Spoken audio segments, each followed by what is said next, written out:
भारत के पड़ोसी देश श्रीलंका की आर्थिक स्थिति के खराब होने के बाद से अब भारत के एक और पड़ोसी देश बांग्लादेश पर भी आर्थिक संकट मंडरा रहा है। बांग्लादेश में पेट्रोल डीजल से लेकर खाने वाली चीजों के रेट इतने बढ़ गए हैं कि हर कोई खरीद नहीं पाता।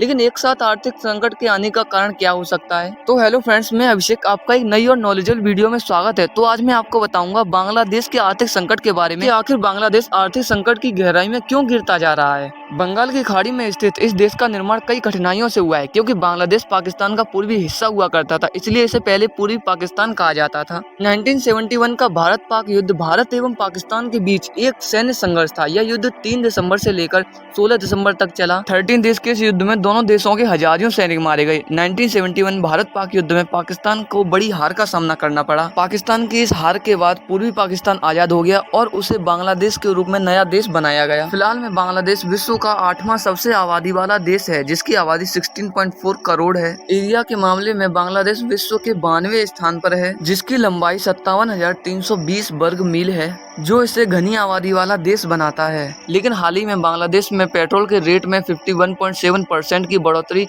और डीजल के रेट में 42% की बढ़ोतरी की गई है। आजादी के बाद से बांग्लादेश के इतिहास में पहली बार हुआ है कि डीजल पेट्रोल के रेट इतने हाई कर दिए गए हैं। विशेषज्ञों का कहना है कि डीजल पेट्रोल की कीमतों में बढ़ोतरी से महंगाई दर में बढ़ोतरी हो सकती है, क्योंकि डीजल और पेट्रोल की बढ़ती कीमतों की वजह से कई प्लांट्स बंद हो गए हैं जो डीजल और पेट्रोल की वजह से चलते हैं। प्लांट्स बंद होने की वजह से कई चीजों का बनना एकदम रुक गया है। अब उन चीजों को बाहर से इंपोर्ट कराया जाता है, जिससे वो चीजें बहुत ही महंगी मिलती हैं। बढ़ती महंगाई के कारण जनता सड़क पर उतर आई है। बांग्लादेश का विदेशी मुद्रा भंडार एक साल में 45.7 अरब डॉलर से घटकर 39.48 अरब डॉलर रह गया है, और इसका असर यह हो गया है कि जून 2022 में बांग्लादेश का व्यापार घाटा 33.3 अरब डॉलर पर पहुंच गया है। बांग्लादेश ने IMF से 4.5 डॉलर के राहत पैकेज की मांग की है। अगले 3 साल में बांग्लादेश इस रकम को हासिल करना चाहता है, जिससे बांग्लादेश में बढ़ते आयात बिल को नियंत्रित कर सके। तो कर्ज मांगना अभी यहीं पर नहीं रुकता, क्योंकि इसके अलावा भी बांग्लादेश ने करीब 3 अरब डॉलर की कर्ज की मांग जापान की एजेंसी JICA से भी की गई है। एक रिपोर्ट के अनुसार बांग्लादेश की हालत बिगड़ने के पीछे सबसे बड़ा कारण है यहाँ आयात का बढ़ना और निर्यात का घटना। यहाँ के केंद्रीय बैंक ने अपनी रिपोर्ट में इसका जिक्र भी किया है।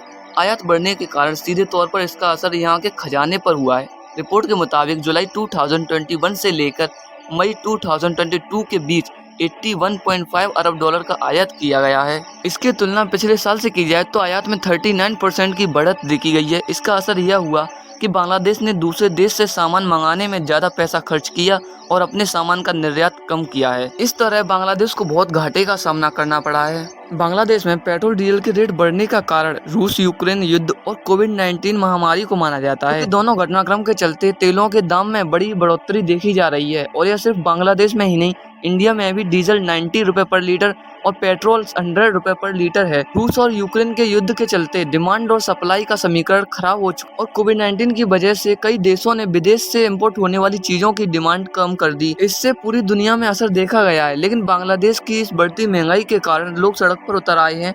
देश के अलग अलग हिस्से में प्रदर्शन देखा जा रहा है। बांग्लादेश मात्र 5 महीनों तक ही विदेश से सामान को आयात कर सकेगा। फिलहाल में बांग्लादेश के आर्थिक हालात इतने बिगड़ चुके हैं कि बांग्लादेश के पास विदेशी मुद्रा भंडार सिर्फ इतना है कि वो उससे सिर्फ 5 महीने तक के सामान का ही आयात कर सकता है। इस बीच अगर दुनिया भर में सामान की कीमतें बढ़ती हैं तो बांग्लादेश के लिए एक और नई मुश्किल खड़ी हो जाएगी। लेकिन अभी भी बांग्लादेश की स्थिति श्रीलंका और पाकिस्तान जैसी नहीं हुई है। भले ही बांग्लादेश ने श्रीलंका और पाकिस्तान की तरह IMF से कर्ज मांगा हो, लेकिन अभी भी कई ऐसे इंडिकेटर्स हैं जहां पर स्थिति बेहतर है।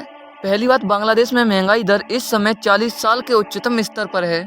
इसके बावजूद वो जून के महीने में 7.9% थी। वहीं श्रीलंका में यह 21.9% और पाकिस्तान में 58.9% है। हालांकि तेल की कीमतों में सबसे ज्यादा महंगाई जरूर हुई है, लेकिन इसको भी कंट्रोल किया जा सकता है। लेकिन बांग्लादेश के हालात श्रीलंका और पाकिस्तान जैसे नहीं है। इसी तरह अगर विदेशी मुद्रा भंडार को देखा जाए तो बांग्लादेश की प्रधानमंत्री शेख हसीना ने यह दावा किया है कि विदेशी मुद्रा भंडार में गिरावट के बावजूद वो अभी भी 5 से 7 महीने के सामान का आयात कर सकते हैं, और यह स्थिति अर्थव्यवस्था की तबाही का संकेत बिल्कुल भी नहीं देती है। आमतौर पर जब किसी भी देश पर 3 महीने से कम का विदेशी मुद्रा भंडार बचता है तो उस देश की अर्थव्यवस्था के लिए बहुत ही खतरनाक संकेत होता है। लेकिन श्रीलंका और पाकिस्तान इस स्थिति में पहुंच चुके हैं क्योंकि उनके पास 3 महीने से कम के लिए विदेशी मुद्रा भंडार बचा हुआ है। 2021 के आंकड़ों के अनुसार श्रीलंका का जीडीपी के मुकाबले कर्ज अनुपात लगभग 100% पहुंच गया था और वहीं पाकिस्तान का कर्ज अनुपात 87% और बांग्लादेश का कर्ज अनुपात 40% पहुंच गया था। तो अभी भी बांग्लादेश की स्थिति पाकिस्तान और श्रीलंका के मुकाबले बहुत बेहतर है और शायद ये स्थिति आगे चल के बिगड़े भी नहीं। आपको क्या लगता है कि बांग्लादेश की स्थिति आगे चल के बिगड़ेगी या नहीं, तो कमेंट में जरूर बताना। अगर वीडियो अच्छी लगी तो वीडियो को लाइक और ऐसी नॉलेजेबल वीडियोस के लिए हमारे चैनल को सब्सक्राइब करना मत भूलना। Thanks for watching.